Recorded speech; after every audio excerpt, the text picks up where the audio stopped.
el día de hoy nos toca un importante tema vinculado al segundo pilar de modernización de la política de modernización e inversión pública que vimos la clase anterior. En este caso es el importante y relevante sistema de presupuesto de inversión pública que vamos a ver el día de hoy. ¿Ya? Y como ya tenemos, digamos, es un hábito poder nosotros hacer una introducción a los principales conceptos del tema, vamos a hacer referencia eh, a dos fábulas muy conocidas de carácter infantil, pero que obviamente van a estar vinculadas con lo que nosotros vamos a ver en la clase del día de hoy, ¿ya? La primera fábula, muy conocida, es la fábula de la hormiga y la cigarra, ¿no? ¿Quién no ha escuchado esta fábula? Pero igual yo la rememoro. En este caso, se trata pues de dos insectos que tienen diferentes actitudes ante la abundancia en verano y en primavera, mientras la hormiga, toda la primavera, época en que hay abundancia de alimentos, en vez de divertirse, de pasarla bien, de consumirla, se dedica íntegramente a abastecerse, ¿no? A lograr agrupar, recopilar la mayor cantidad de alimento que pueda, y la cigarra, obviamente, ante la abundancia, pues simplemente no hace nada de eso, sino disfruta y se dedica a hacer actividades de ocio. Sucede de que cuando acaba la época de la abundancia y viene el invierno en que no hay alimentos disponibles, la cigarra pues no tiene alimentos a los cuales acudir. En cambio, la hormiga se ha abastecido muy bien y puede hibernar o puede estar guarecida sin mayor problema, ¿no? Entonces podemos apreciar esta actitud que les estoy comentando, es la actitud de la austeridad, ¿no? ¿Y por qué la comento? Se preguntarán, profesor, ¿por qué me comenta este tema de esta política de austeridad que usted está señalando? Pues se lo comento porque la política de presupuesto de inversión pública durante mucho tiempo ha sido en ese extremo, ¿no? O sea, nosotros, por ejemplo, la asignación de recursos que se daban a diferentes sectores tenían en cuenta la escasez permanente de recursos. O sea, siempre había una escasez permanente de recursos, por lo cual solamente se podía entregar como presupuesto un monto equivalente al que había sido asignado en años anteriores, ¿no? Entonces, esa era la política. Sabes que yo no te puedo incrementar el presupuesto porque, digamos, tú has ejecutado el año pasado esta cantidad de dinero y sobre todo se te ha asignado esa cantidad y obviamente no has podido ejecutarla, ¿no? Casi ningún sector podía ejecutar el presupuesto íntegramente hasta hace algunos años atrás. Entonces, digamos que la política de otorgamiento de recursos en el sector público era de austeridad, o sea, no había nunca una holgura de recursos. Ahora sí la hay en algunos años, si ustedes hacen una recopilación de incremento de presupuesto y de sectores, vamos a identificarlo, pero eso es una práctica reciente, hace menos de 10 años, ¿no? Todos los años 90 han sido, y gran parte de la primera década de este segundo milenio, la política ha sido de austeridad. Y justamente por eso es que el Perú ha tenido cierta disciplina fiscal, ¿no? Importante para poder abordar en momentos de escasez de recursos. Entonces, este primer ejemplo se da porque siempre se ha hablado del Ministerio de Economía y Finanzas como un guardián de la caja fiscal, ¿no? Como un guardián de los recursos, de que no se derrochen, ¿no? Y tiene facultades bastante atípicas, ¿no? A comparación de otros países y otros sistemas administrativos, ¿no? Acá el Ministerio de Economía y Finanzas puede, y quien trabaja en el sector público me lo podrá confirmar, tiene algunas disposiciones extraordinarias en relación con el manejo de recursos, a tal punto de que si identifica que un sector no está ejecutando el recurso asignado, puede cogerlo, ¿no? Por ejemplo, ya se acerca fin de año y no ha ejecutado gran parte del presupuesto, y puede cogerlo y destinarlo a otra actividad urgente, ¿no? Es excepcional, obviamente, pero tienen ese poder, ¿no? Ese poder de manejo de recursos. Entonces, este primer ejemplo va por ahí, ¿no? El segundo ejemplo que quiero comentarles es el de otra fábula también muy conocida que es la lecherita, ¿no? ¿De qué trata la lecherita? Bueno, la lecherita es una niña campesina que ayuda a su mamá en ordeñando una vaca y como resultado de eso se le da una tinaja de leche, ¿no? Y entonces mientras ha recopilado esta tinaja de leche ya tiene muchos planes, ¿no? Con esa tinaja de leche ya en el cuento se dice, yo voy a comprarme unos pollitos, los voy a alimentar y estos van a ser muchos pollos grandes que voy a vender en el mercado y con esa ganancia voy a poder comprarme un cerdito. Con ese cerdito, lo voy a engordar, lo voy a cebar bien y lo voy a vender a un gran precio. Espero que ese precio me permita comprar un ternerito, una ternerita, y esa ternerita va a ser mi vaca, que va a ser justamente la que pueda mantener muchos de los planes que yo voy a querer realizar, ¿no? Entonces en eso está pensando la lecherita cuando de repente tropieza y toda la leche se desparrama y todos los sueños y los planes que ella está, digamos que pensando hacer, desaparecen, ¿no? Entonces acá vemos lo importante que es para poder desarrollar nuestros planes los recursos, ¿no? Digamos, los recursos con los cuales contamos y que van a poder ser concreto, van a poder concretizar los proyectos que tenemos. ¿Se acuerdan de la clase anterior de planeamiento estratégico? Bueno, en la clase de planeamiento estratégico nosotros habíamos señalado lo importante que es ver la realidad futura esperada, ¿no? Esa realidad futura esperada que nosotros podemos formular viene de un análisis interno. Ese análisis interno tiene que ver con los recursos con los cuales contamos, ¿no? Si no contamos, podemos prestarnos los recursos, pero obviamente si los perdemos, no los vamos a poder realizar. Entonces, es muy importante para poder ejecutar un plan, asegurar los recursos y cuidarlos y no desperdiciarlos, ¿no? Entonces, estos dos conceptos tienen que ver con austeridad, resguardo de recursos y finalmente lo importante que son los recursos para poder implementar y lograr esa realidad futura, ¿ya? En el caso peruano, en el caso de la gestión pública, el Perú tiene muchísimos problemas públicos, ¿ya? Tiene problemas diversos en ciudadanía, en brechas de salud, en brechas de educación, en integración, en vías, en electrificación. Entonces, obviamente requiere dinero suficiente para poder implementar. Requiere justamente un ambicioso plan para poder cada una de estas carencias poder cubrirlas. Y si no puede el dinero para cubrirlas, tiene que tener un financiamiento. Entonces, nosotros debemos, como actores o interesados en la gestión pública, saber que si no contamos con los recursos necesarios para poder abordar cada uno de estos problemas, entonces no lo vamos a poder hacer. Ese es un defecto que tiene la administración pública peruana, ¿no?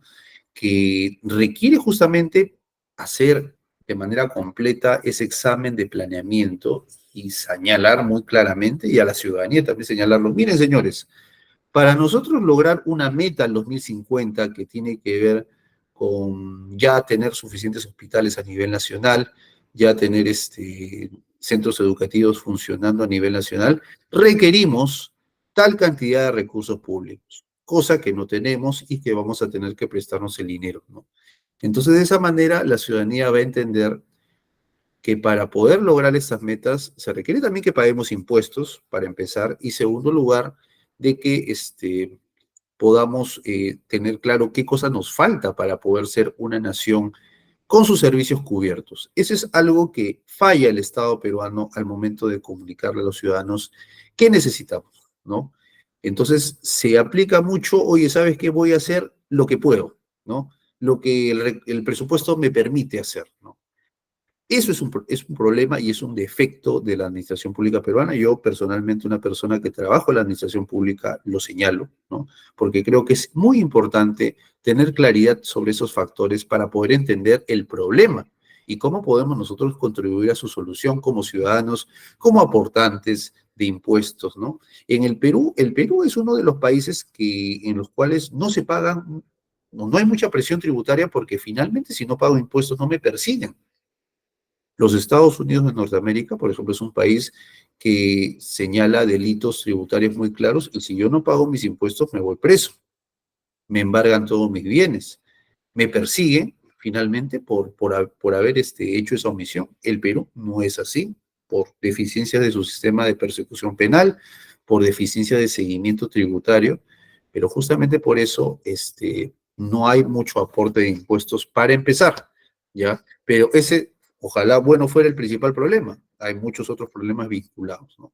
Entonces, por esa razón es que estamos comentando estos dos temas para el desarrollo de la clase que tiene que ver con el presupuesto público. Entonces, a continuación, vamos a verlo.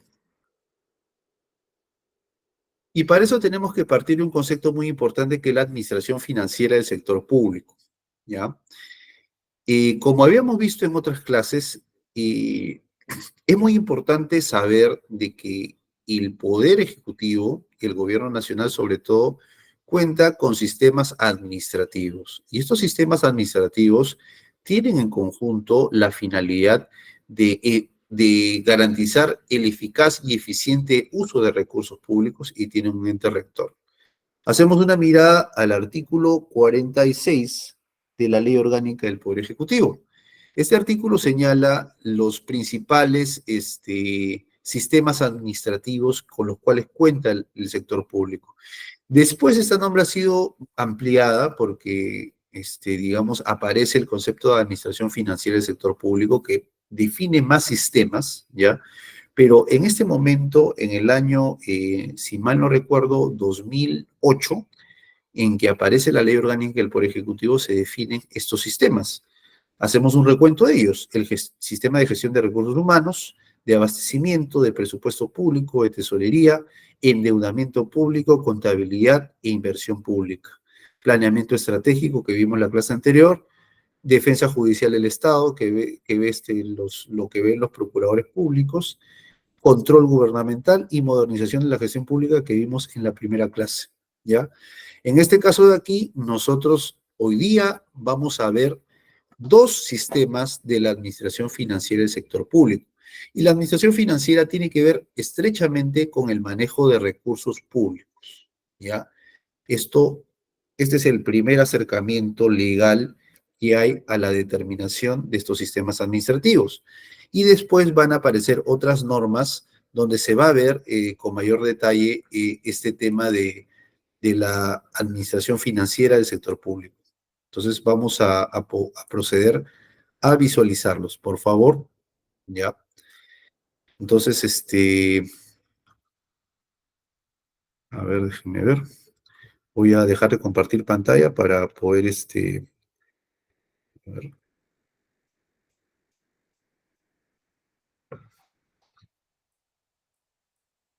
muy bien. Ahora ya está mejor puesto.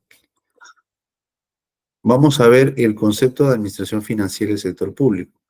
El 16 de septiembre del 2018 se formulan o se determinan en este decreto legislativo 1436 los 7 sistemas que conforman la administración financiera del sector público. El primero de ellos que vamos a ver hoy día es el Sistema Nacional de Presupuesto Público. El segundo que vamos a ver también hoy día es el Sistema de Programación Multianual y Gestión de Inversiones, ¿ya? El tercero, que vamos a ver la clase siguiente, es el sistema de abastecimiento, ¿ya? Nosotros en este diplomado, en este curso, vamos a ver 3 sistemas de la administración financiera del sector público. Nos quedan 4 que no vamos a ver, pero vamos a citar, que tienen que ver con el Sistema Nacional de Contabilidad, ¿no? El Sistema Nacional de Endeudamiento Público, el Sistema Nacional de Tesorería y la gestión fiscal de recursos humanos, ¿ya? ¿Cuál es lo común en todos estos sistemas? Que todos tratan sobre la gestión de recursos públicos, pero en diferentes etapas. Presupuesto público trata sobre la asignación de recursos, ¿ya? Cómo se programa la necesidad de recursos, cómo se valida, oye, sabes que esta necesidad efectivamente puede estar cubierta y finalmente se asigna el presupuesto, ¿no? Eso tiene que ver con el Sistema Nacional de Presupuesto Público. También algo parecido es con el Sistema Nacional de Programación Multianual y Gestión de Inversiones. ¿Por qué? ¿Por qué es diferente, profesor? Porque en este caso la asignación de recursos va para inversiones, o sea, no va para pagos comunes, sino que va para, digamos, poder gestionar inversiones que tienen que ejecutarse durante un periodo extendido y que van a tener un efecto también extendido en nuestra realidad. Por ejemplo, inversiones, ¿qué cosas son? Son construcción de hospitales, construcción de centros educativos, construcción de carreteras. Estas son inversiones porque su ejecución se extiende en el tiempo y también una vez que están implementadas van a dar beneficios a largo y mediano plazo, ¿no? Esos son los dos sistemas que vamos a ver hoy día. Y el sistema de abastecimiento que vamos a ver en la clase anterior tiene que ver con cómo se ejecutan estos recursos para comprar bienes, servicios y obras, para adquirir bienes, servicios y obras. Por ejemplo, para contratar, eh, para realizar la contratación del hospital, requiero seleccionar un proveedor encargado de hacerme el hospital. Eso lo voy a hacer a través del sistema de abastecimiento, ¿no? Y a través del sistema de abastecimiento, por ejemplo, yo no solamente voy a poder determinar quién va a ser mi proveedor de hospitales, sino en general mi proveedor de cualquier cosa que yo necesite, sea de papel, sea de equipamiento, ¿no? Cualquier bien que necesita la administración pública tiene que canalizarse a través del sistema de abastecimiento. Eso lo vamos a ver en la clase anterior, la clase siguiente, perdón. De ahí hay otros sistemas vinculados ya con el tema de pago, ¿no? Por ejemplo, una vez que yo quiero incorporar a mis estados contables, ¿no? Un bien que he adquirido, darle de alta se llama, voy a tener que acudir al Sistema Nacional de Contabilidad, ¿no? Donde se van a registrar las adquisiciones, inversiones, sobre todo que yo realizo, ¿no? Y gastos. El Sistema Nacional de Tesorería tiene que ver básicamente con el pago, la cancelación de deudas que tiene la administración pública. Y el Sistema Nacional de Endeudamiento tiene que ver con los préstamos que realiza el Estado peruano para poder implementar proyectos aquí. Y finalmente, la gestión fiscal de recursos humanos tiene que ver con la administración del personal del sector público, personal nombrado y CAS y 728. Los locadores de servicio que son contratados por orden de servicio no entran dentro de la gestión fiscal de recursos humanos, sino solamente los trabajadores, ¿ya? Cada uno tiene su decreto legislativo de creación, ¿ya? Ahí está indicado en la diapositiva y el día de hoy vamos a abordar básicamente lo concerniente al Sistema Nacional de Presupuesto Público y al Sistema de Programación Multianual y Gestión de Inversiones. ¿Ya? Y así nosotros vamos también a avanzar en ese tema de la administración financiera que se encuentra vinculada con lo que habíamos señalado en la clase anterior, con los planes y o políticas nacionales, sectoriales e institucionales de corto, mediano y largo plazo. Aquí tenemos algunos ejemplos de las políticas y planes que habíamos visto. El Plan Estratégico de Desarrollo Nacional, por ejemplo. ¿No se recuerdan la clase anterior? ¿Ya? A ver, ¿quién aprueba el Plan Estratégico de Desarrollo Nacional? Pregunta de examen. A ver, ¿quién se anticipa una pregunta de examen? ¿Voluntario? ¿Puede levantar la mano? ¿Nadie? Por favor, señorita coordinadora, tome nota. El Plan Estratégico de Desarrollo Nacional lo formula y lo aprueba el CEPLAN. ¿Qué significa CEPLAN, señores? A ver, las siglas de qué, ¿cuál es su nombre completo? A ver, ¿quién es voluntario para decirme qué significa CEPLAN? Por favor. A ver, Fernando, adelante. ¿Qué significa CEPLAN? El Sistema Nacional de Planeamiento Estratégico. Ya, el Centro de Sí, Planeamiento Estratégico sí, Nacional. Centro de Planeamiento Estratégico sí. Nacional. Es CEPLAN y está adscrito a la presidencia del Consejo de Ministros. Ya, entonces no se olviden. El CEPLAN, aparte de brindar asesoría a todos los niveles de gobierno en planeamiento estratégico, es encargado del Plan Estratégico de Desarrollo Nacional. Ya, muy bien, Fernando, muchas gracias. De ahí está también un documento que es la Política General de Gobierno. Cuando entró el presidente Pedro Castillo, aprobó una Política General de Gobierno. ¿Y en qué se diferencia una política de un plan?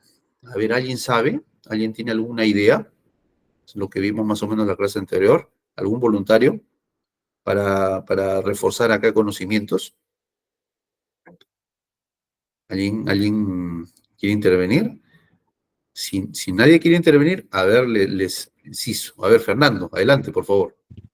Eh, Se diferencia una política nacional porque tiene objetivos y metas. Ajá, eh, y el otro sería que esto está sujeto a que el Centro Nacional de Planeamiento Estratégico se llegue a cumplir lo que señala el sector, en este caso el sector público. claro. Que- Te comento, está muy bueno, bien, Fernando, pero vamos a precisar un poquito más. Mira, la política es una priorización de objetivos, ¿ya? Por ejemplo, imagínate que tú, Fernando, seas presidente del Perú, ¿ya? Tú entras a tu mandato, entra y tú vas a aprobar tu política general de gobierno. En esa política tú vas a, por ejemplo, priorizar un aspecto que a ti te importa mucho. Vamos a poner que tu objetivo de política es que haya mucho más hospitales a nivel nacional, ¿no? El tema de salud te importa mucho. Entonces, esa es una priorización, es una política, ¿ya? En el Perú faltan un montón de cosas, ya todos están trabajando por su sector de una manera así un poco dispersa, ¿no? Pero la política lo que hace es unirlos, ¿no? Oye, ¿sabes qué? La política, yo digo, necesito un objetivo concreto para que yo estoy priorizando, ¿no? Porque estoy viendo que falta, que es necesario. Por ejemplo, ¿y por qué se priorizó de repente ese tema de hospitales? Porque nosotros sufrimos en la pandemia carencia de hospitales, ¿no? Entonces era necesario, o se vio en todo caso en la pandemia, esa falta de centros de salud complejos, ¿no? No teníamos un centro especializado que felizmente se implementó a trancas y barrancas en Villa El Salvador, en el hospital de ATE, especializado en COVID. ¿Ya? Entonces, eso es lo que se implementó así rapidísimo por parte del Ministerio de Salud, pero no había uno, ¿no? Entonces, eso, por ejemplo, es una priorización. La política es priorización de objetivos. Yo priorizo. Y los planes son ejecución, ya. Yo he priorizado, entonces los planes voy a ejecutar. También tienen objetivos, obviamente, pero alineados a la política. La política está arriba, el plan está abajo. ¿Ya? El plan es un desarrollo de estos objetivos para hacerlos realidad. Entonces, en esa misma línea, ¿ya? Nosotros estamos hablando de que hay un plan estratégico de desarrollo nacional que habla la necesidad de que tengamos centros de salud. La política general, Fernando entra como presidente y dice, ¿no sabe qué? Tienen que haber por lo menos un hospital de gran complejidad en cada región del país, ¿no? Por lo menos uno o dos, ¿no? Entonces, ese es el objetivo de la política de gobierno. En 5 años, Fernando tiene que lograrlo, tiene que lograr que haya un hospital en cada región. Ese es el esfuerzo. Entonces, como hay esa política, esa decisión en la política general de gobierno, los planes, sean sectoriales, sean multisectoriales, sean regionales, locales, van a tener que hacer el esfuerzo de adecuar para cumplir ese logro que quiere Fernando, que en 5 años haya por lo menos 2 hospitales en cada región, ¿ya? Van a estar alineados a eso y también los planes estratégicos institucionales que son de cada pliego presupuestario van a tener que seguir esa política priorizada, ¿no? En sus planes. Entonces, miren cómo es una jerarquía que va de arriba hacia abajo. ¿Ya? El de arriba determina, prioriza en una política y yo en un plan tengo que desarrollarlo, ¿no? ¿Qué necesito? Finalmente llega, oye, ¿quién va a tener que hacer la contratación del proveedor del hospital? Bueno, va a tener que hacerlo la direza, ¿no? La direza va a tener que hacer el requerimiento, va a tener que sanear el terreno, va a tener que hacer un proceso de selección para contratar al proveedor del hospital. Entonces, a eso decanta, ¿no? Todo eso decanta. De repente, otra entidad va a tener también que participar. Entonces, todos participan, pero en atención al objetivo priorizado. ¿Ya? Entonces, hasta aquí alguna consulta, algo que no les haya quedado claro, por favor. Si no, acá estamos para aclararlo. ¿Ya? ¿Y por qué esto es muy importante, señores? Porque digamos que estos planes y estas políticas determinan las necesidades que el presupuesto va a tener que cubrir. ¿Qué pasa si yo quiero efectivamente proporcionar 2 hospitales en cada región, como estoy comentando, pero el presupuesto no me alcanza? No tengo los recursos. ¿Qué es lo que tiene que hacer ahí el gobierno? Pues tiene que buscar, reorientar recursos, incluso prestarse dinero a través del sistema de endeudamiento, ¿ya? Pero ese justamente es cuando uno tiene un objetivo, tiene que hacer las gestiones necesarias para conseguir recursos. Y el tema de presupuesto público trata de eso, conseguir los recursos para poder cumplir mis objetivos de planeamiento estratégico, ¿ya? Entonces, esa es un poco la línea, señores. La administración financiera del sector público va un poco más allá del presupuesto, como les he comentado. Son 7 sistemas que conforman la administración financiera. No solamente es presupuesto, está inversiones, está endeudamiento, está contabilidad, está tesorería, está gestión fiscal de recursos humanos y abastecimiento. Ya son 7 sistemas. Entonces, todos estos 7 sistemas tienen como objeto lograr el cumplimiento de estos objetivos, ¿no? Entonces, se tienen que articular ahí varios sistemas para poder lograr eso, ¿ya? Esa es un poco la idea de la exposición. Y vamos a ver que la administración financiera del sector público tiene algunos parámetros muy comunes que ustedes van a ver durante toda la exposición. Por ejemplo, el ejercicio fiscal para todos los sistemas de la administración financiera del sector público dura un año. ¿Ya? En un año yo tengo que hacer mis actividades. Luego de que pase ese año, hay muchas consecuencias. ¿Cuál es la principal? El presupuesto, por ejemplo, es anual, ¿ya? Por ejemplo, si a mí me asignan, yo soy el Ministerio de Salud, me asignan no sé cuántos millones, 300.000 millones, ¿ya? De recursos. Pasa el año y yo no ejecuto, pues, más que el 50% de ese dinero, 150.000, ¿ya? ¿Qué es lo que sucede al término del año? Que ese recurso que yo no he ejecutado, si es que son recursos ordinarios, regresan al tesoro. Ya no se quedan conmigo, sino que regresan. Ese es el efecto principal del ejercicio fiscal, que yo tengo exactamente un año para poder ejecutar esos recursos. ¿Ya? Parece muy corto tiempo, sí es cierto, pero justamente para eso también hay otra figura que vamos a ver más adelante, que es el presupuesto multianual, ya donde yo tengo, digamos, sobre todo se da eso en inversiones, ¿no? Tengo yo la capacidad o la alternativa de poder ejecutar en varios años, ¿no? Garantizando el recurso, o sea, el recurso está resguardado para poder yo ejecutarlo en varios años. Y ahora, el concepto de ejercicio fiscal es uno y el periodo de regularización también es algo importante. El periodo de regularización es el tiempo adicional que yo necesito para terminar de ejecutar las acciones que he hecho durante el año. Por ejemplo, yo soy funcionario de un programa importante, ¿no? El programa Juntos, por decirte un nombre, ¿no? Estoy acá trabajando, hay un año, pero resulta que en diciembre yo contraté muchos bienes y servicios, ¿no? Entonces, no les he pagado, porque yo los contraté pues las 2 últimas semanas de diciembre, ¿no? Pero efectivamente estos locadores cumplieron con su trabajo, presentaron sus informes, sus facturas, pero el tiempo no me alcanzó para pagarles. Llegó el 31 de diciembre y yo ya no pude pagar el 1 de enero con ese recurso. Entonces, ¿qué es lo que sucede acá? Hay un periodo de regularización donde el cual yo, y eso se da sobre todo en casos de devengo, o sea, en los cuales yo he verificado la realización del servicio y luego de eso he visto de que este, le doy la conformidad, tengo que pagarlos con presupuesto del año anterior, entonces yo regularizo.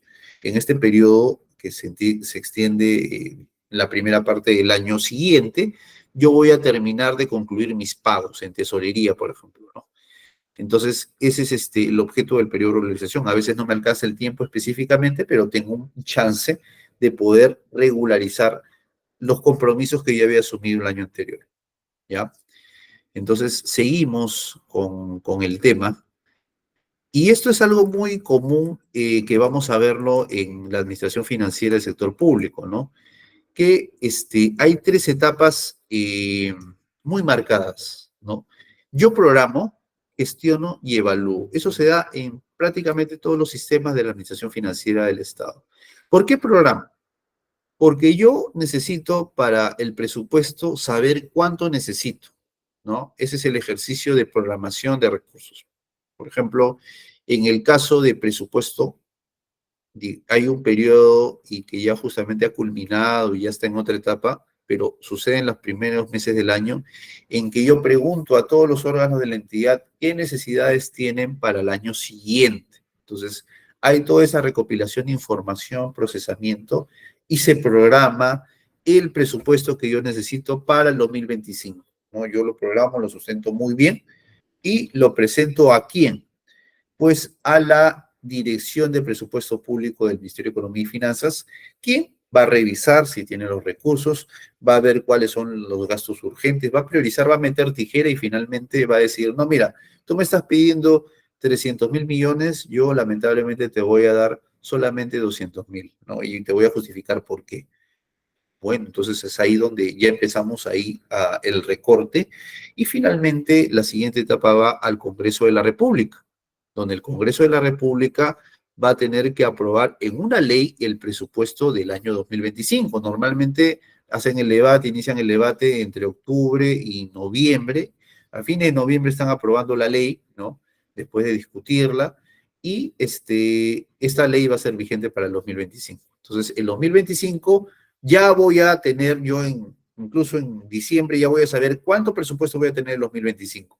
Y tengo todo el 2025 para ejecutar esos recursos. ¿Ya? Esa es la etapa de gestión de recursos públicos. En ese año yo tengo un presupuesto y voy a tener que ejecutarlo todo. ¿Ya? Esa es la meta, ejecutarlo íntegramente. Casi nunca se cumple, ¿no? Casi siempre hay saldos y si son recursos ordinarios regresan al Tesoro, si son recursos de otro tipo se mantienen, pero digamos el Ministerio de Economía y Finanzas tiene prerrogativas para poder manejar esos recursos en esos casos, ¿no? Ya, ese es el tema de gestión. Y finalmente la evaluación. Yo finalmente tengo que verificar si es que he ejecutado en lo que correspondía a esos recursos. Quizás han habido ejemplos en los cuales me han dado recursos y los he ejecutado en otra cosa, o los he ejecutado y no me han respondido. Entonces es importante la evaluación de gestión de recursos públicos, porque de esa manera yo sé si es que estoy desperdiciando los recursos o están eficientemente dirigidos o han tenido un resultado en la población.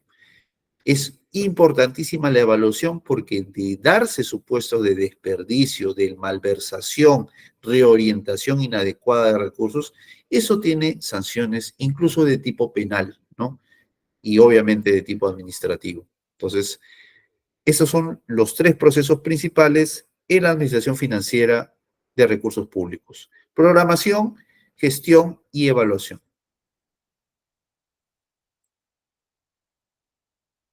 Y acá, ya siendo un poco más específicos, vemos el Sistema Nacional de Presupuesto Público fue creado por un decreto legislativo, el decreto legislativo 1440, y tiene básicamente dos grandes grupos, ¿no? El grupo principal del sistema está en el nivel central liderado por el ente rector. Acuérdense, en los 7 sistemas de administración financiera, los entes rectores son órganos del Ministerio de Economía y Finanzas. En este caso, el ente rector del Sistema Nacional de Presupuesto Público es la Dirección General de Presupuesto Público del Ministerio de Economía y Finanzas. ¿Ya? Ese es en el nivel central. Ellos le llaman nivel descentralizado a todos los actores que con ese presupuesto van a gestionarlo y van a informarle a la Dirección General de Presupuesto Público sus consultas, sus dudas, van a pedir asistencia técnica y finalmente van a organizar también la evaluación del presupuesto. Entonces, en el nivel descentralizado está la entidad pública, el titular de la entidad que es el representante de la entidad pública, la oficina de presupuesto, todas las entidades tienen una oficina de presupuesto, que es la que coordina con esta Dirección General de Presupuesto Público. Las unidades ejecutoras, que son entidades más chiquititas, más dinámicas, que no necesariamente son pliegos presupuestales, y los responsables de programas presupuestales normalmente están ubicados dentro de una entidad y tienen como fin ejecutar presupuesto por resultados. ¿Qué es esto, profesor? Es presupuesto con metas concretas. Ellos tienen que lograr la meta durante el año. Y si lo logran, el presupuesto se mantiene. Si no lo logran, ya no hay asignación de recursos para esas metas. Entonces, ese es un aspecto muy importante de ejecución del presupuesto. ¿Ya? Hasta aquí alguna consulta, queridos amigos, algo que absolverles. por favor, con toda confianza, a ver si en todo caso levanta la mano, ¿no? O en todo caso pueden hacer la pregunta por el chat grupal, ¿ya? Si no lo hay, seguimos entonces con la clase. Bueno, entonces seguimos aquí un poquito hablando con el tema de los principios presupuestarios, ¿ya? Que son muchos, ¿ya? Esos están en el decreto legislativo 1440, pero vamos a hablar un poquito la definición de cada uno de ellos, para lo cual voy a proceder a agrandar un tanto la imagen de los principios, ¿ya? A ver, espero que se pueda visualizar mejor, ¿ya? Uno de los principios, o quizás el principal, que ya habíamos adelantado en la conversación que habíamos tenido en esta misma clase, a ver, sí, claro, este, ya.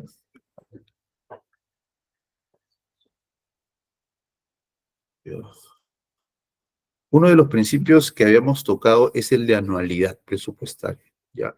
El presupuesto siempre es anual, siempre dura un año. Esa es una regla que se ha mantenido. Se ejecuta durante un año, en ese año se hace la programación también, y durante ese año se hace la evaluación de presupuesto, ¿ya? Entonces es importante que nosotros tengamos en cuenta eso. Pero a pesar de que hay una anualidad presupuestaria, también el presupuesto tiene algunos casos en que hay programación multianual, ¿no? La programación multianual se da excepcionalmente cuando hablamos básicamente de inversiones. ¿Y por qué, profesor? Porque las inversiones no se ejecutan en un año, ¿ya? Yo manifiesto mi necesidad de contar con un hospital, pero tengo que hacer toda una serie de actos previos. Tengo que sanear el inmueble, tengo que hacer un proceso de selección para identificar al proveedor. El proveedor, una vez seleccionado, tiene que iniciar la ejecución de la infraestructura. Hace el casco del hospital, que es lo más sencillo, ¿no? Hacer la edificación, y de ahí viene la complejidad de equiparlo, ¿no?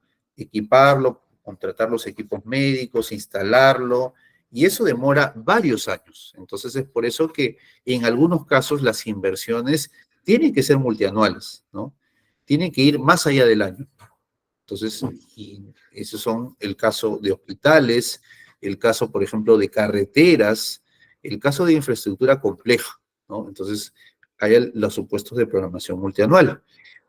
El presupuesto siempre está orientado a la población también. ¿Ya? Nosotros, los ciudadanos peruanos, somos los principales beneficiarios de la ejecución de recursos, ¿no? Siempre se hace pensando la asignación de un recurso en un ciudadano que va a ser beneficiado con un servicio determinado, con un servicio, por ejemplo, en pro de la seguridad ciudadana, en pro de la salud, de la educación, de la integración, del turismo. Entonces, siempre el objetivo final de un presupuesto asignado está dirigido a la población peruana.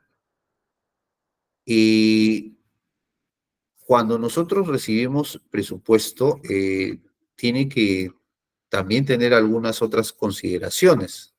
Por ejemplo, nosotros acá vemos de que hay otros principios que tienen que ver con la especificidad del presupuesto.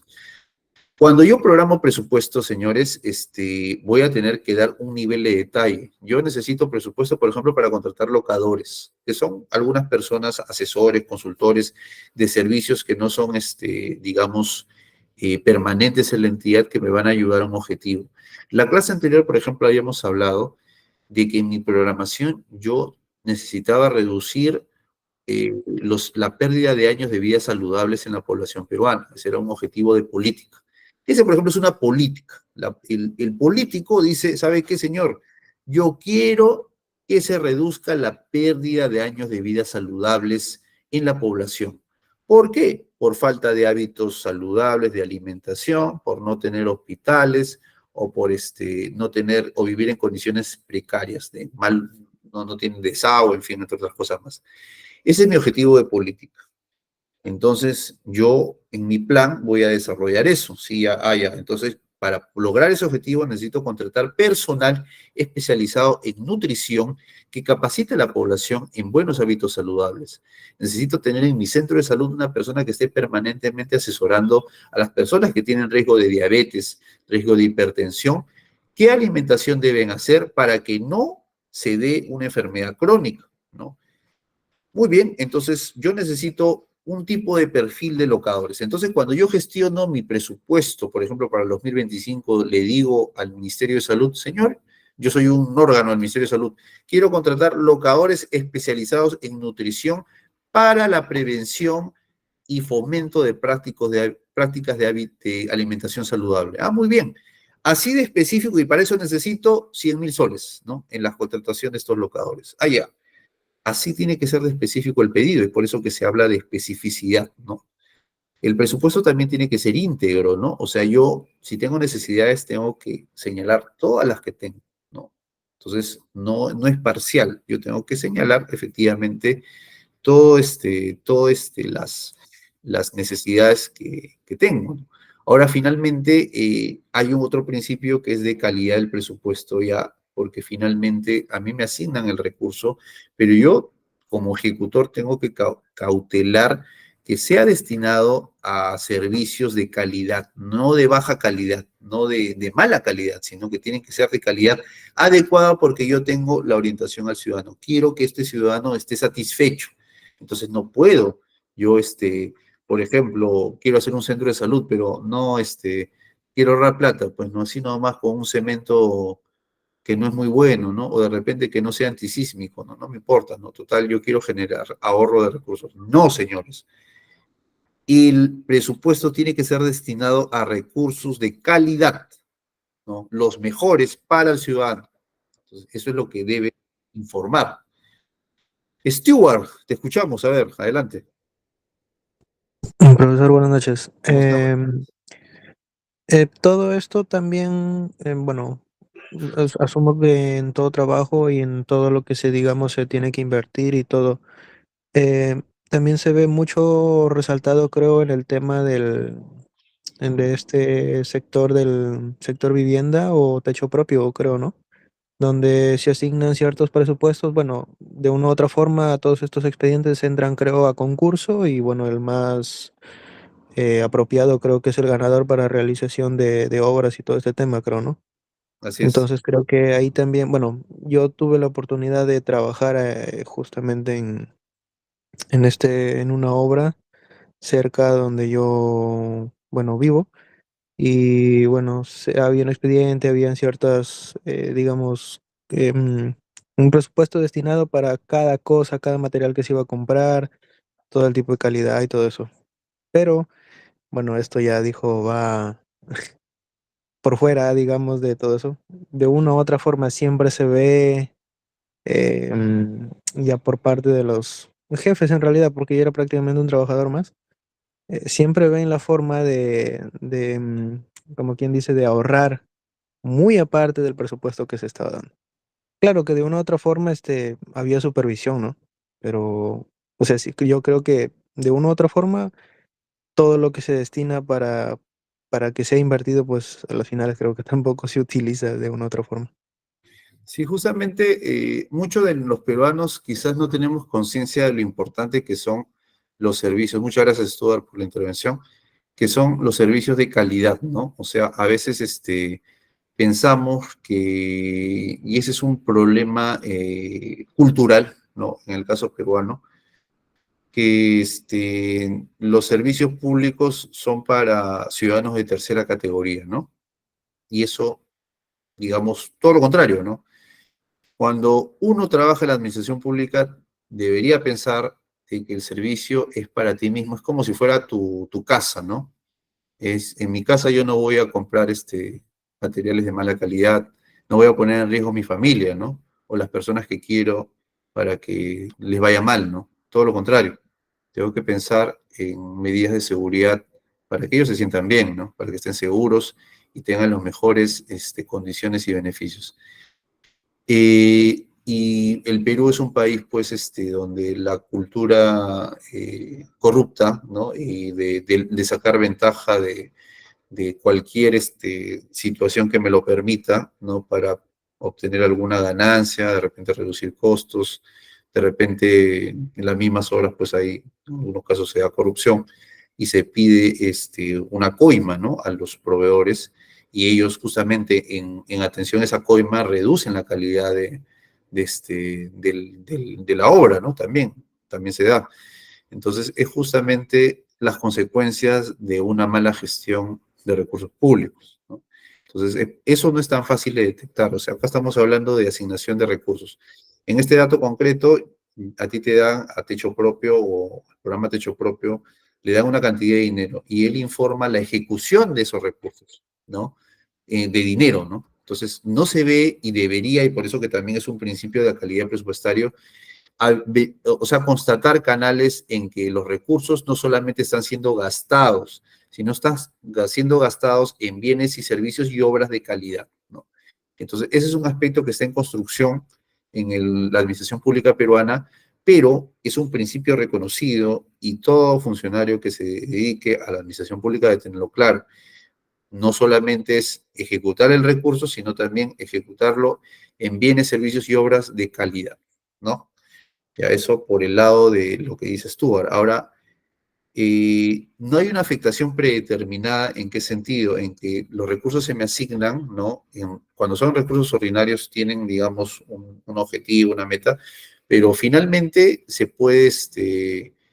pueden haber modificaciones internas presupuestarias por necesidades de la misma entidad, ¿no? Entonces, no hay una afectación predeterminada que esos recursos no se pueden tocar, salvo que haya a veces prohibiciones en la directiva de ejecución presupuestaria o en las leyes de presupuesto, pero los recursos pueden finalmente modificarse, ¿no? Entonces, no hay una afectación predeterminada. El principio de universalidad y unidad. El presupuesto abarca todas las necesidades que tiene la administración pública a nivel nacional, de todas las entidades, no solamente el Ministerio de Salud, no solamente el Ministerio de Educación, no solamente el Ministerio de Vivienda, sino de gobiernos regionales, gobiernos locales, en fin. Es por eso que es universal. Para eso se da el trabajo arduo de reunir todos los requerimientos a nivel nacional y procesarlos y unificarlos en un solo instrumento, que es la ley de presupuesto. Entonces, es un esfuerzo adicional, pero justamente por eso es universal, para que no estén desperdigadas las necesidades, todas tienen que estar ahí. Y finalmente es el Congreso quien aprueba la ley de presupuesto. ¿Ya? Hay unos principios más acá que estamos visualizando como especialidad cualitativa, especialidad cuantitativa. ¿Y a qué se refiere con eso, profesor? En que justamente cuando yo asigno presupuesto, digamos, hay una referencia a qué cantidad necesito, ¿no? O sea, por ejemplo, yo señalo que en el ejemplo anterior para locadores que me ayuden a la práctica saludable, pues tengo que hacer una referencia de que estos recursos van para estas personas de manera cuantitativa. ¿Cuántos recursos van para locadores de prácticas saludables? 100.000 soles. ¿Para qué van? Para locadores de prácticas saludables. La mención del fin es especialidad cualitativa. La mención del dinero aproximado es especialidad cuantitativa. ¿Ya? Esa es la diferencia entre ambos principios. El equilibrio presupuestario, finalmente, yo en el presupuesto justamente estoy señalando los recursos que se le asigna a cada entidad. Y estos recursos tienen un correlato con un ingreso que se ha logrado y que yo estoy asignando. Entonces, finalmente, yo, para mantener el equilibrio presupuestario, no puedo endeudarme más allá del límite. A mí me dan un tope. Me dicen, señores, ¿sabes qué? Usted tiene como tope para contratar personal CAS el monto de, por darle un número, 2 millones de soles en su entidad pública. ¿Qué significa eso? Que usted no se puede exceder de los 2 millones, ¿no? No, pero yo necesito más gente. No, yo entonces voy a sacarme dinero de otro lado para llegar a mis 3 millones pues, de soles en CAS, ¿no? Eso significa desequilibrar el presupuesto y con eso yo estoy transgrediendo el equilibrio presupuestario, porque yo no puedo hacer eso. A mí me están dando una cantidad determinada referencial para esta finalidad, ¿no? Entonces, esa modificación presupuestaria que está vedada no se puede realizar, ¿no? porque si no hay un desequilibrio presupuestario. El equilibrio fiscal tiene que ver con la recopilación de los ingresos, porque finalmente los recursos que se asignan a la administración pública devienen de los impuestos que paga la población, ¿no? Por IGB, por impuesto a las rentas, otros impuestos, logran generar los recursos que finalmente se van a asignar a las entidades públicas para ejecutar los bienes y servicios necesarios para su funcionamiento. Entonces tiene que haber un equilibrio. Yo he recopilado, por ejemplo, yo soy el Ministerio de Economía y Finanzas y he hecho una recopilación de dinero aproximadamente en 300.000 millones, pero voy a asignar presupuesto por 400.000 millones. Eso no está equilibrado. Yo tengo que asignar una cantidad no mayor a lo que he recaudado en el año anterior. Entonces, por eso tiene que haber un respeto de lo recaudado con lo que voy a asignarte ese año, ¿no? Entonces, ese es el equilibrio fiscal. Evidencia. A ver, evidencia es que cuando yo justamente verifico la ejecución del presupuesto, tengo que encontrar evidencia factible, ¿no? Por ejemplo, yo puedo decir que he ejecutado recursos y pongo en mi registro CIAF ejecutado recursos, pero ¿cuál es la evidencia? Tus órdenes de servicio, tus contratos, esa es la evidencia, ¿no? De ejecución. No simplemente puedo inventarme una cifra, ¿sabe qué, señor? En realidad me robé la plata, pero voy a poner en mi sistema que yo he gastado tanto dinero. No, tiene que poner la evidencia. ¿Dónde están sus órdenes de servicio? ¿Dónde están sus contratos? ¿Entienden? Entonces, ese es otro principio. Exclusividad presupuestal es de que la ley de presupuesto solamente puede tener disposiciones de carácter presupuestal, no puede tener disposiciones de otro orden, aunque han habido casos, pero van contra la regla y el principio. La transferencia presupuestal. Los recursos pueden ser transferidos, pueden ser asignados durante su ejecución por circunstancias excepcionales. Y finalmente acá vemos rectoría normativa y operatividad descentralizada. La rectoría está a cargo de qué dirección? Del Ministerio de Economía y Finanzas, ¿se acuerdan? A ver, un voluntario. La rectoría del Sistema Nacional de Presupuesto, ¿a cargo de quién está? ¿Nadie? Pregunta de examen, ¿ah? La rectoría, a ver quién dice. Yolanda, a ver. ¿Qué plan? No, la rectoría del Sistema Nacional de Presupuesto está a cargo de la Dirección General de Presupuesto Público del Ministerio de Economía y Finanzas. CEPLAN es la rectoría del sistema de la clase anterior, de planeamiento estratégico, ¿ya? Entonces, hay dos cosas ahí que hay que, pregunta de examen. Rectoría de planeamiento estratégico, lo que ha dicho Yolanda, CEPLAN, muy bien. Rectoría de presupuesto Perdón, público. Ajá. profesor, y por ejemplo, y si sobra dinero, se hizo ya todo lo que incluyó, sobra dinero, ¿se queda por ejemplo, la municipalidad o se tiene que devolver? Depende. Si es recurso ordinario, se tiene que devolver. ¿Ya? El recurso ordinario sí se devuelve todo. Ya, eso lo vamos a ver más adelante. Pero, y justamente por eso tengo que ejecutar yo durante el año. No lo ejecuto durante el año, en enero ya se está regresando todo. ¿Ya? Muy bien, entonces hemos visto ya a grosso modo los principios de presupuesto público, ¿ya? Vamos a achicarlo y seguimos con la clase. Ya, entonces ahora podemos visualizar un poquito mejor el tema del Sistema Nacional de Presupuesto. Ya. Es un sistema, acuérdense, conformante de la Administración Financiera del Estado. Hay 7 sistemas que conforman la Administración Financiera del Estado. El Sistema Nacional de Presupuesto Público es uno de ellos. Y dentro de esa estructura, donde el rector es la Dirección General de Presupuesto Público del MEF, los demás son niveles centralizados.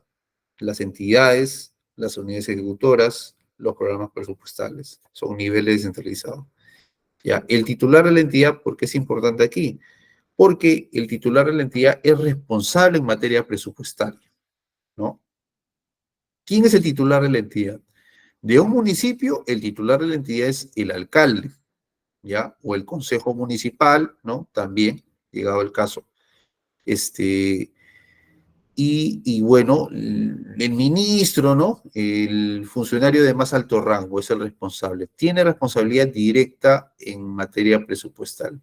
Puede delegar sus funciones, pero eso no significa que no sea responsable, ¿ya? Es responsable solidario en todo caso con el delegado. ¿Por qué es importante eso? Porque finalmente cuando hay algún problema en la ejecución de recursos, siempre va a ser responsable el titular de la entidad. Por ejemplo, yo soy el ministro de Salud, ¿no? No soy médico, pero soy el ministro de Salud. Alguien se robó la plata en el Ministerio de Salud, pues, ¿no? O sea, puse un administrador, un jefe de presupuesto, se fue con 2 millones de soles. No sé cómo hizo. Responsables. No, yo no fui el ministro, dicen. Yo no fui, no, yo no sabía. Yo lo nombré él nomás, pero él se fue. No, señor, usted es responsable. El presupuesto no se ejecutó adecuadamente. No, yo puse a mi administrador, pero él no pudo gestionarlo adecuadamente, ¿no? A que lo sancionen. Se le sanciona a él, pero también se le sanciona a usted, porque usted es responsable de la gestión de recursos a nivel de su entidad. Entonces, a eso va la responsabilidad solidaria. Los dos son responsables, ¿ya? Aunque haya una delegación. Entonces, seguimos adelante. Y acá un poco se ve las responsabilidades del titular de la entidad.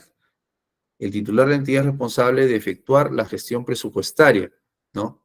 En las etapas de programación multianual, que ya habíamos hablado para las inversiones, formulación, aprobación, ejecución y evaluación y el control de gasto. Entonces, es una responsabilidad muy delicada.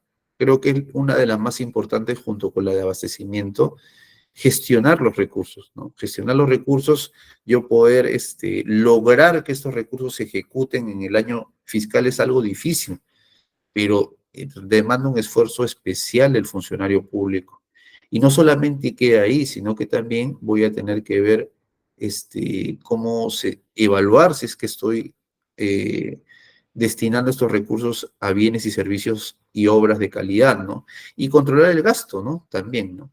Entonces, son aspectos de importancia y de mucha responsabilidad la gestión del presupuesto. Yo conduzco también la gestión presupuestaria hacia el logro de metas. Acuérdense, en planeamiento estratégico hay una serie de objetivos, ¿no?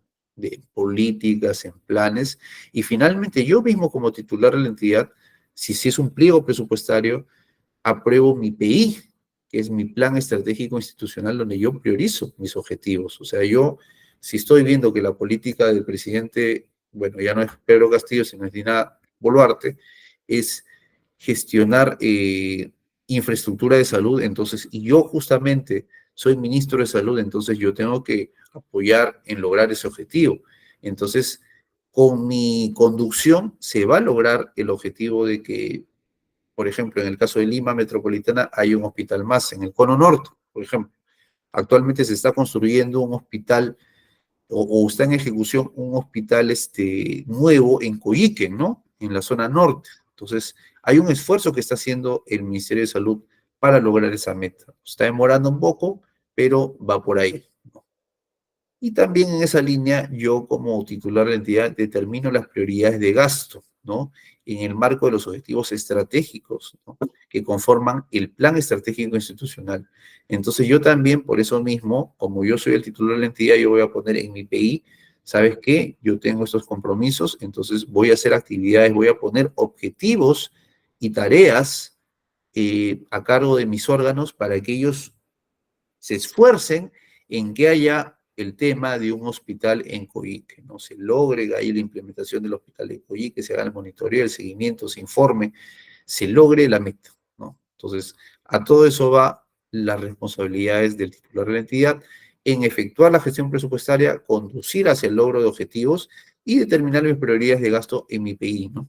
Que es mi instrumento de planeamiento estratégico, ¿ya? Seguimos entonces en la exposición. Y la oficina de presupuesto, todas las entidades tienen una oficina de presupuesto que coordina directamente con la Dirección General de Presupuesto Público del Ministerio de Economía y Finanzas. Ellos son los que asisten técnicamente al titular de la entidad en decisiones de materia presupuestaria, ¿no? Y para que puedan lograr sus objetivos. Es como el representante de la Dirección General de Presupuesto Público en cada entidad. Esa es la oficina de presupuesto. La unidad ejecutora, como les comentaba, es una instancia descentralizada, ¿no? Que puede recaudar ingresos, pero no son entidades que no son pliegos, ¿no? Son como programas más ágiles, más pequeñitos. El programa Juntos, por ejemplo, es una unidad ejecutora, ¿no? El programa Techo Propio de Stuart, si mal no recuerdo, también es una unidad ejecutora. Entonces, son entidades más pequeñas, algunas incluso, bueno, pequeñas entre comillas, ¿no? Porque algunas tienen presencia a nivel nacional, pero que tienen agilidad para recaudar ingresos, programar su presupuesto para el año siguiente y gestionarlo sobre todo, ¿no? Entonces, a eso es a lo que va. Administra ingresos y gastos públicos. Y bueno, también vemos acá los programas presupuestales. Acuérdense que los programas presupuestales son iniciativas sectoriales, multisectoriales, para lograr un objetivo o meta de importancia. Por ejemplo, la lucha contra el cáncer, contra el cáncer de cuello uterino sobre todo, ¿no? Entonces, ellos, las personas que trabajan en este programa presupuestal tienen como objetivo, por ejemplo, tamizar la mayor cantidad de damas en un rango de edad a nivel nacional. Entonces, el esfuerzo es ese, ¿no? O sea, lograr tanto tamizaje y pruebas y sobre eso procesarlo, ¿no? Entonces, si yo cumplo mi meta, si yo, ¿sabes qué? Me quedé sin pruebas incluso, tenía más gente, entonces estoy cumpliendo la meta, pero obviamente se requiere más recursos, ¿no? Entonces se justifica la asignación de más recursos. Pero si yo no cumplo con la meta que tengo prevista de tamizar, obviamente hay un problema de funcionamiento del programa, tiene que haber una modificación en aspectos de gestión, pero tiene un efecto también, que no me van a dar el presupuesto que yo esperaba, ¿no? Para el año siguiente. Entonces, salvo algunos cambios, ¿no? Entonces, es un poquito la imperiosidad de los responsables del programa presupuestal de cumplir las metas con los recursos que se les asignan, ¿no? Seguimos, entonces, queridos amigos, y acá más o menos ya hacemos una definición de presupuesto, ¿no? El presupuesto público.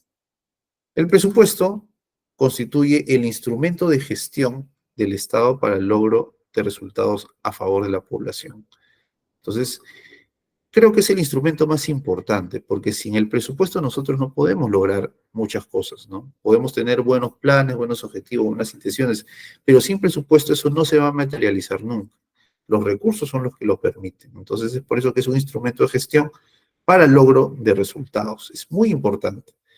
Entonces, es una expresión cuantificada, porque finalmente el presupuesto tiene una cantidad de dinero asignada, ¿no? Que yo voy a tener que ejecutar y comprende objetivos y metas a alcanzar en el año fiscal. Acuérdense del principio de anualidad. El presupuesto se ejecuta solamente durante el año fiscal, con la excepción de la programación multianual. Entonces, seguimos. Y acá más o menos ya también tenemos un mapeo aquí de la gestión institucional del presupuesto, ¿no? Yo gestiono institucionalmente mi presupuesto, ejecuto mis planes de desarrollo, cumplo objetivos y metas, mejoro la calidad del gasto, controlo y evalúo la gestión del mismo, ¿no? Entonces, a través de mi gestión institucional, yo tengo que cumplir esto. O sea, el presupuesto permite que yo pueda finalmente lograr mis planes, cumplir mis objetivos y metas, lograr una mejora en la calidad del gasto si es que yo cautelo que los recursos sean invertidos en bienes y servicios y obras de calidad y controlo y evalúo la gestión del mismo. ¿Ya? El proceso presupuestario, como les comentaba, tiene varias etapas. Todas se hacen durante el año, ¿ya? La primera es la programación, que se hizo en marzo y abril. En esos 2 meses, yo tengo como misión en mi entidad saber, ¿no? ¿Qué cantidad de dinero necesito para el año siguiente, ¿no? Hago mi programación de recursos para el año siguiente, ¿no? De abril a mayo yo me encargo de filtrarlo y remitirlo al Ministerio de Economía y Finanzas. En el Ministerio de Economía y Finanzas ellos lo procesan, ¿no? En realidad la formulación las hacen en abril y mayo allí, ¿ya? Yo entre marzo y abril tengo que programarlo y le remito al Ministerio de Economía y Finanzas. De abril a mayo ellos lo procesan y finalmente dan una respuesta al Congreso de la República. Desde junio el Congreso lo tiene, ya examinando, ya revisando, y tiene hasta noviembre para aprobarlo. Esas son negociaciones que demoran cierto tiempo, pero durante el año se tiene que aprobar y después de aprobado, pues ya se ejecuta el año siguiente. Para la ejecución tiene un año, como les he comentado, y se evalúa después de 45 días de vencido el semestre, una evaluación semestral, o sea, cada semestre, después de un poquito más de un mes, se evalúa la ejecución semestral y la anual se hace de mayo, en mayo del año siguiente, ¿no? Entonces, un poco la secuencia. Hay una figura muy común que se llama modificaciones presupuestarias. El presupuesto finalmente cuando es asignado puede ser modificado, porque hay también aspectos que yo no tengo previstos. Por ejemplo, el ciclón Yaku que vino el año pasado, ¿no? El ciclón Yaku no estaba previsto, no estaba prevista su intensidad, el fenómeno del Niño tampoco. Entonces, eso develó que yo necesito recursos adicionales. Entonces, cuando yo necesito recursos adicionales que no he programado, que no he previsto en mi presupuesto, sino que van más allá de lo que tiene mi presupuesto, yo tengo dos vías. Los créditos suplementarios, que son incrementos de dinero, donde ya sea por préstamo, sea por donación, el Estado consigue y son adiciones a mi presupuesto, son aprobados con ley, o las transferencias de partidas, que son traslado de créditos a otros pliegos. Por ejemplo, el Ministerio de Economía y Finanzas tiene un dinero como que por si acaso, ¿no? Por si hay una emergencia que se llama la reserva de contingencia. La reserva de contingencia está dirigida a tener recursos no previstos, ¿no? Imprevisibles o no previstos. Entonces, cuando uno sustenta que en un recurso no previsto, una necesidad no prevista que requiere la atención de recursos, entonces se hace traslado de recursos con cargo a esa reserva de contingencia. Esa figura se llama transferencia de partidas y se aprueba con un decreto supremo. ¿Ya? Ahora, eso es cuando yo necesito más dinero del asignado a mi presupuesto. Pero cuando yo tengo mi dinero aquí en mi presupuesto y, por ejemplo, yo tenía programado la compra de equipamiento médico, de repente, para hacer algo más claro, tenía unas refacciones logísticas que hacer, pero me doy cuenta que esas refacciones pueden esperar y que tengo otras necesidades más importantes. Entonces yo puedo hacer modificaciones internas que no sean prohibidas, que no sean sancionadas o vedadas por las directivas o la ley de presupuesto. Cuando yo no tengo ese impedimento, yo puedo hacer, ¿sabe qué? Yo tenía este dinero previsto para refacciones logísticas y voy a trasladar este recurso para contratación de locadores. Entonces, no está prohibido, lo puedo hacer. Para eso, anulo de la partida que tenía prevista para refacciones logísticas y habilito en la partida. De esa manera se hacen las modificaciones internas y las puede hacer el titular de la entidad. ¿Ya? Seguimos entonces con la ejecución ahora de gastos. Una vez que yo tengo mi presupuesto, el presupuesto pasa por las siguientes etapas. Se me da el presupuesto, lo tengo ahí, y entonces, por ejemplo, me dieron presupuesto para comprar tomógrafos para el cáncer, ¿no? Ya yo tengo mi presupuesto ahí, los tengo ahí, no los he tocado, pero de ahí los de abastecimiento me dicen, señores, ¿sabes qué? Ya vamos a hacer la convocatoria para la adquisición de los tomógrafos. Ah, ya, entonces lo que tengo que hacer es certificar ese dinero. Certificar, yo señalo, este presupuesto va para tomógrafo. Es como una especie de referencia de que este dinero va para eso. Entonces lo separo. El compromiso surge cuando yo firmo contrato, ¿no? O sea, ya he hecho mi proceso de selección, todo, y tengo un ganador. El ganador va, firma contrato, entonces hay un compromiso. ¿Qué significa? De que ese dinero ya ahora sí tiene una reserva específica, ¿no? En la certificación no necesariamente, yo simplemente he hecho una referencia de que va a ser destinado a eso. Puede haber cambios, pero en el compromiso sí, efectivamente ya hay una reserva de esos recursos para este fin. El devengo ya involucra pues un tema adicional cuando yo recibo los tomógrafos, los reviso y le doy la conformidad y digo, están bien, hay que pagarlos. Muy bien.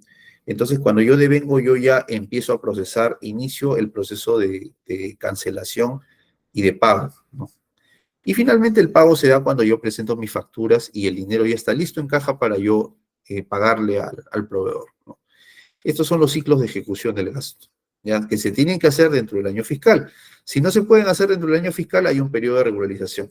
Ya, no se olviden de eso. Seguimos entonces, señores, con nuestra clase de presupuesto. Y aquí hablamos un poquito lo que hablaba Yolanda, ¿no? Oye, profesor, ¿sabe qué? Los recursos se tienen que devolver. Cuando son recursos ordinarios, sí, se devuelven, prácticamente su totalidad, porque estos recursos vienen de unas fuentes de ingresos, más o menos se justifica ahí por qué. Los recursos ordinarios vienen de los impuestos a la renta, ¿no? Que nosotros cancelamos. Normalmente las personas que hacen declaraciones pagan impuesto a la renta. Del IGB, ¿no? El impuesto selectivo al consumo, impuestos aduaneros, son los que alimentan el grueso de los recursos ordinarios, ¿no? Los recursos determinados, en cambio, no regresan, ¿no? Los recursos directamente recaudados, no, porque tienen un fin específico. Los recursos de canon, por ejemplo, el canon minero, el canon gasífero, ellos están permaneciendo, o sea, en el gobierno regional, gobierno local, porque tienen el objetivo de, oye, ¿sabes qué? Tengo que fortalecer la zona porque estoy extrayendo un recurso natural. Vienen del canon, de renta de aduanas, regalías mineras, impuestos municipales, entre otros. Los recursos directamente recaudados son los que, por ejemplo, recibo yo en ejercicio de una actividad pública. Por ejemplo, cuando yo vendo bases para un proceso de elección, recibo dinero, eso es un recurso directamente recaudado. Cuando yo, por ejemplo, en la municipalidad te cobro una tasa por solicitar tu permiso de licencia municipal de funcionamiento, ese es un recurso directamente recaudado del municipio. Entonces, provienen las tarifas por servicios de entidades, ¿no? Contribuciones, venta de bienes y servicios, aportes por regulación, rentas de propiedades, entre otros, ¿no? Esos recursos tampoco se devuelven, siguen, aunque el Ministerio de Economía y Finanzas ha adoptado otro mecanismo para su verificación o manejo, se mantienen, no regresan a la caja del Tesoro. Donaciones y transferencias finalmente son donaciones de otros organismos internacionales, normalmente fuentes externas. Y operaciones oficiales de crédito tienen que ver con préstamos externos. ¿Ya? Entonces, aquí vemos lo que habíamos comentado de la programación multianual de presupuesto, que dura 3 años como mínimo, que está orientado a la atención de inversiones y logro de objetivos de prioridades de gobierno. Tiene características la programación multianual, es continua, es ejecutable, debe ser consistente y debe ir a la cierre de brechas de necesidades importantes de bienes y servicios a nivel nacional, ¿no? Entonces es por eso que se justifica la programación de presupuesto. La fase de programación multianual abarca 3 años, ¿no? Y requiere una asignación presupuestaria multianual, ¿no? Que es el límite máximo de los créditos que va a tener cada pliego, vinculante el primer año e indicativo en los 2 años siguientes. Y se puede revisar anualmente, ¿no?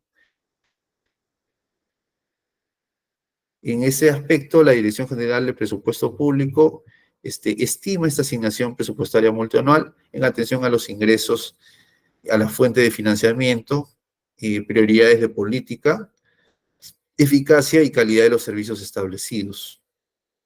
Y también hay una evaluación estrecha que ellos hacen a través de una línea de base para poder determinar si efectivamente se está cumpliendo con estándares de calidad de gasto. Ahora vamos a entrar, queridos amigos, yo sé que la hora nos gana un poquito, al sistema de programación multianual y gestión de inversiones. ¿Ya? Es el otro sistema que forma parte de la administración financiera del Estado que vamos a ver en esta clase y que tiene como fin orientar el uso de recursos destinados a la inversión, ¿no? Y a la provisión de infraestructura. Entonces, ¿por qué se diferencian? Porque, como les decía, estos recursos, si bien hay un principio de anualidad, no van a poder ser ejecutados en un año porque demora, son complejos, requieren un ámbito más de permanencia, ¿no? Pero son igual de importantes porque al final por eso son inversiones, porque van a tener un impacto en la población. El hospital va a tener un impacto muchos años después que termine su ejecución. Entonces, es por eso que son muy relevantes y tienen una regulación aparte. ¿Ya?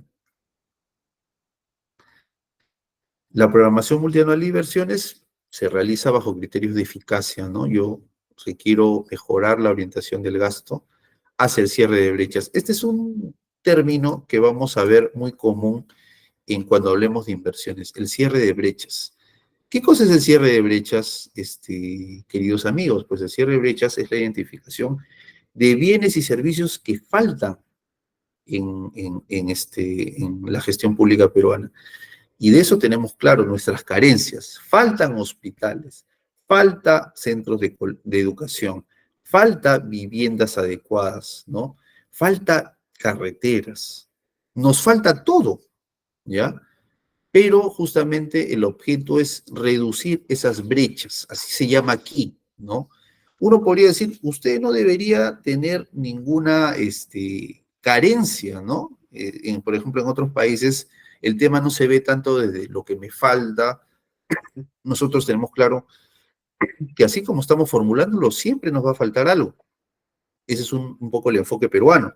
Pero hay otros países que van desde, oye, yo tengo que tener claro que a mí no me falte nada, entonces todo lo que me falta tengo que tenerlo claro, ¿ya? Entonces es importante poder ver la diferencia en conceptos. Aquí el concepto es, ¿sabes qué? A mí me faltan un montón de cosas, no me alcanza el dinero para cubrir todas, entonces cada inversión que realice va a tener que tener en cuenta el aporte al cierre de brechas. Yo, por ejemplo, necesito, en realidad, para ser satisfactorio, debería tener 4 hospitales por cada región, ¿no? Por darles un número. Ese debería ser mi nivel satisfactorio. Entonces, las brechas son en mayoría 3 hospitales en cada sitio, ¿no? Entonces, yo no puedo gestionar 3, por lo menos te voy a dar 1, ¿no? Ese es aporte al cierre de brechas. Esa es un poquito la lógica peruana, ¿no? Entonces, es eficaz cuando yo gestiono mis recursos para cerrar esa brecha o hacer un aporte de brecha, ¿no? En la programación se ve eso, ¿no? Lo que yo necesito para reducir la brecha, por ejemplo, de conectividad, la brecha de salud, la brecha educativa. Pero cuando yo formulo y evalúo el tema, entonces yo también priorizo también otros aspectos como esta solución que yo estoy poniendo es la más idónea o no, es la que cumple con los parámetros de eficiencia o no. Por ejemplo, yo puedo señalar, como se señala en la diapositiva, que necesito conectividad urbana en el distrito de Comas, ¿no? Entonces, yo estoy viendo bien, necesito conectar mejor a la gente de Comas. ¿Qué hago? Hago otra carretera, es una alternativa, hago un bypass, ¿no? O simplemente ordeno mejor mis semáforos.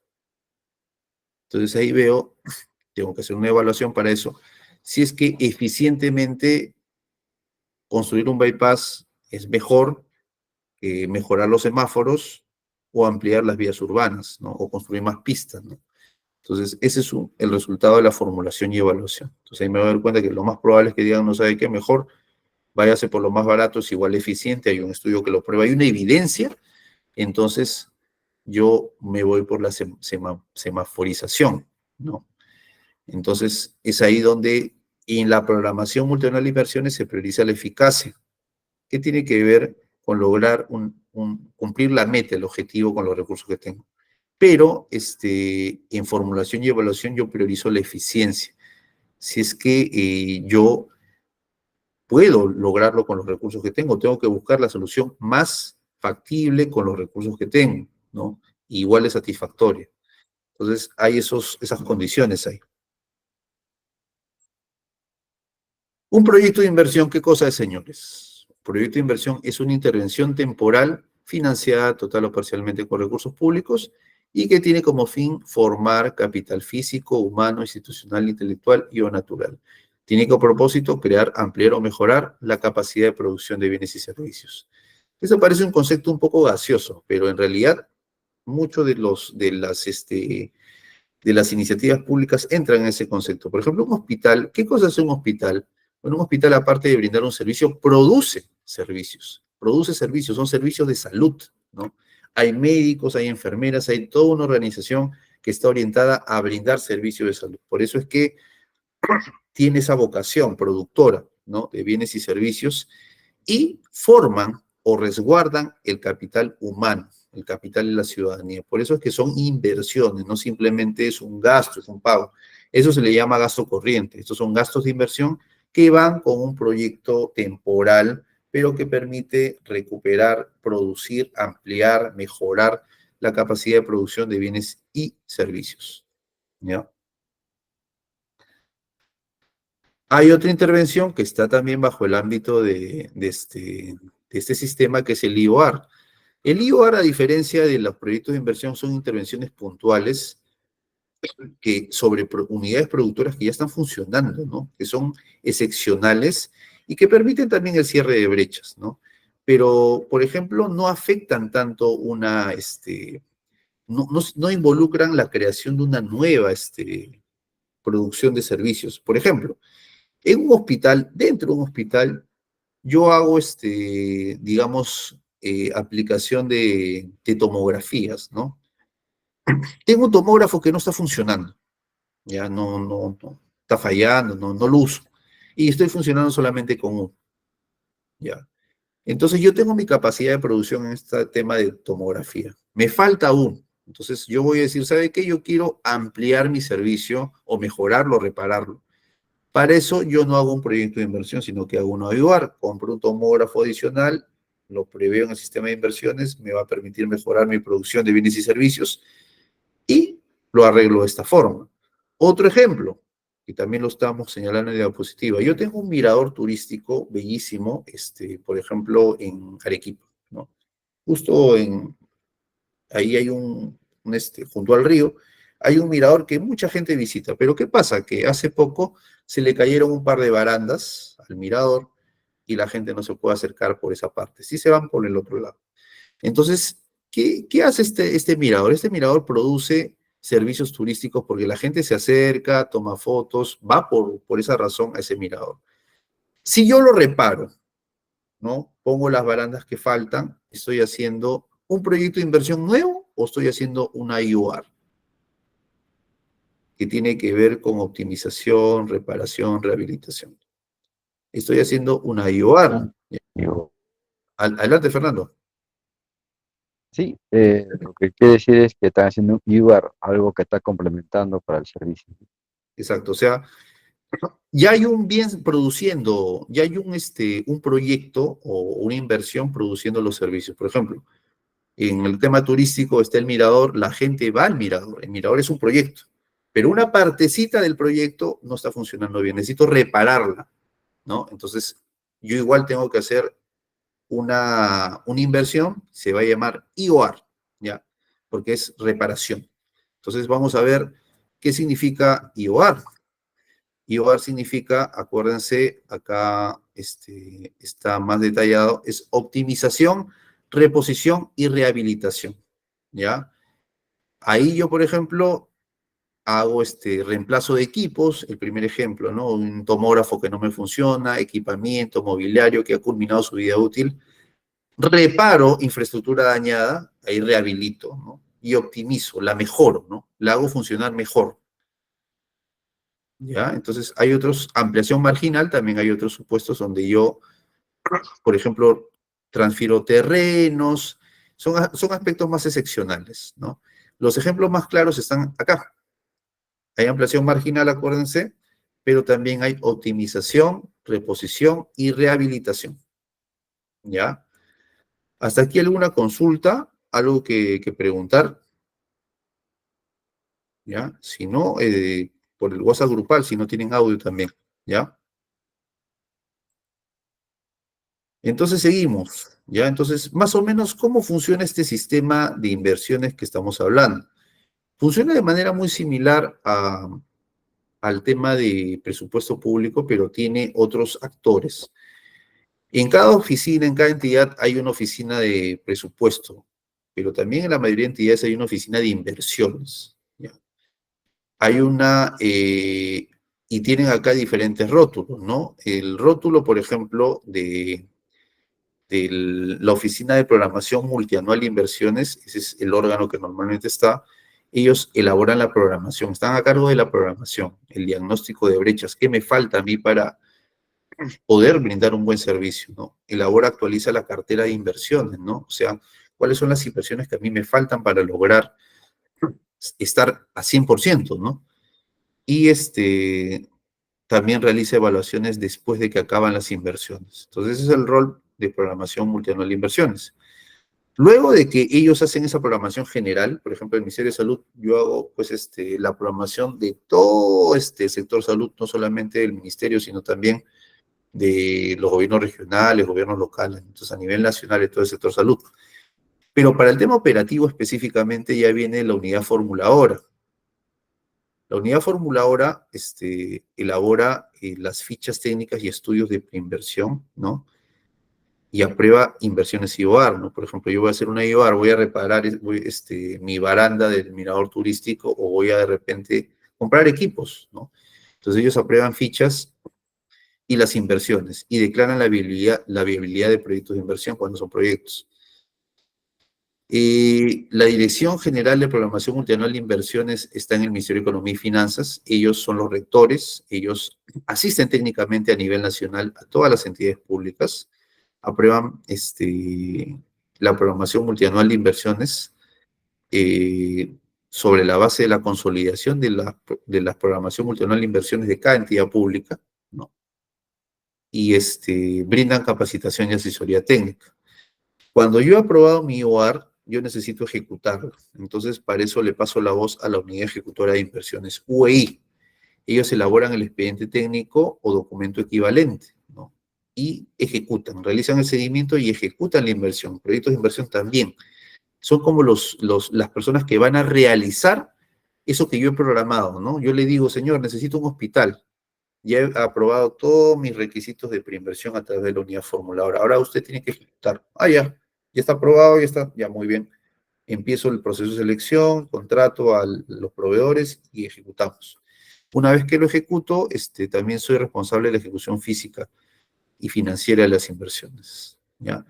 Y finalmente el órgano resolutor, que es el titular de la entidad pública, es el que aprueba la programación multianual, aprueba las brechas identificadas y los criterios de priorización asociados a la programación multianual, modificaciones y también autoriza la elaboración de expedientes técnicos de los proyectos de inversión, así como la ejecución de viabilidad. Ya, este es un poco el ciclo de las inversiones. Hay un ciclo que está aquí, donde primero actúa, acuérdense, la programación. La OPMI actúa programando y priorizando las inversiones orientadas a cierre de brechas. Le pasa la voz a la unidad formuladora para que las formule, ¿no?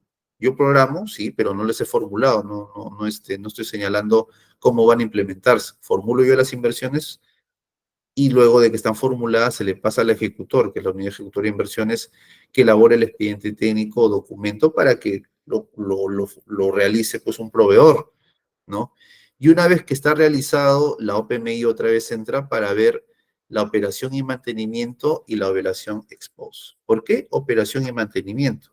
Porque estas inversiones son, digamos, especialmente costosas. Por ejemplo, un hospital tiene que tener un tema de operación y mantenimiento y tiene que evaluarse ex post cómo está respondiendo, la infraestructura está bien, no tiene ningún problema posterior. Entonces, son aspectos que la OPMI entra a efectos de supervisar y garantizar que efectivamente se ha dado una inversión de calidad. ¿Ya? Entonces, seguimos aquí señalando, bueno, el ciclo de inversión es el lograr la vinculación entre la inversión pública, el planeamiento estratégico y el proceso presupuestario. Porque yo esto lo he planeado, ¿no? En mis instrumentos, mi política, mis planes. He pedido el presupuesto para poder ejecutarla y ahora finalmente estoy ejecutando la inversión. Entonces, aquí el ciclo de inversión es la culminación de esta cadena, ¿no? Que yo programé, yo hice mi planeamiento, yo pedí los recursos y ahora los estoy ejecutando. ¿Ya? Es muy importante porque presenta un cambio estructural en la forma de identificar, priorizar y ejecutar inversiones, ¿no? Y mejora la ejecución de inversiones. Ese es el ciclo que nosotros estamos identificando aquí. Y acá es cómo se articula, voy a ponerlo acá un poco más grande, estos sistemas. Yo, por ejemplo, aquí con la asesoría del CEPLAN, algo que estamos hablando con Yolanda, CEPLAN, acuérdense, es el rector en planeamiento estratégico. Formulo mi PI, mi Plan Estratégico Institucional. He priorizado mis objetivos como titular de la entidad, ¿no? Y también formulo mi POI, que es mi Plan Operativo Institucional, ¿no? Entonces, tengo ahí ya mis tareas, ¿no? En el uno mis objetivos, en el otro mis tareas. Y mi objetivo es, por ejemplo, construir un hospital, como les he dicho, ¿no? Eso lo hago en mi tema de planeamiento estratégico. En inversiones se programa. Hay una programación multianual de la inversión. Tiene que haber un hospital aquí y tiene que estar en la programación multianual de inversiones. Se tiene como referencia lo señalado en el PI. Y luego de eso, ya viene el tema de pedirle el presupuesto a la Dirección General del Presupuesto Público. Ya está en el PMI, la Programación Multianual de Inversiones, necesitamos el dinero. Entonces, ahí viene una programación multianual. Este dinero se va a ejecutar en 3 años, ¿no? Y se va a prever en la ley de presupuesto, ¿no? Entonces, acá hay o sea, todo es en paralelo. Funcionan en paralelo estos sistemas. Lo primero es el planeamiento estratégico con el PI y el POI. Y paralelo también está la programación multianual de inversiones. Y luego de eso viene la programación para el año siguiente, ¿no? Para el año siguiente lo estoy programando y que esté aprobado en la ley de presupuesto, ¿ya? Entonces, este es cómo se interactúan esos 3 sistemas administrativos a grosso modo. Y algo muy importante también, que cuando yo hago mi programación, formulo y evalúo y ejecuto, lo más importante va en la evaluación ex post, porque voy a ver si funciona, si esa inversión en que he dedicado y abocado mis recursos cumple con los estándares de calidad y funciona. Y para eso tengo que hacer evaluaciones ex post de corto, mediano y largo plazo. La de corto plazo empieza a los 6 meses, hay un seguimiento también, primer y segundo año. Hay una de mediano plazo en el tercer y quinto año y finalmente a partir del quinto año hay una evaluación ex post de largo plazo, que está a cargo de la Oficina de Programación Multianual de Inversiones. Bueno, muchas gracias por la paciencia y poder haberse quedado unos minutos más. Muy agradecido de poder haber sido su docente en este sábado. Entiendo que muchos de ustedes hubieran preferido divertirse, pero muy agradecidos por este compromiso. Y quedamos entonces para la próxima clase poder realizar la clase del sistema de abastecimiento. Si hay alguna duda, una consulta, por favor, adelante, los escucho. Y si no,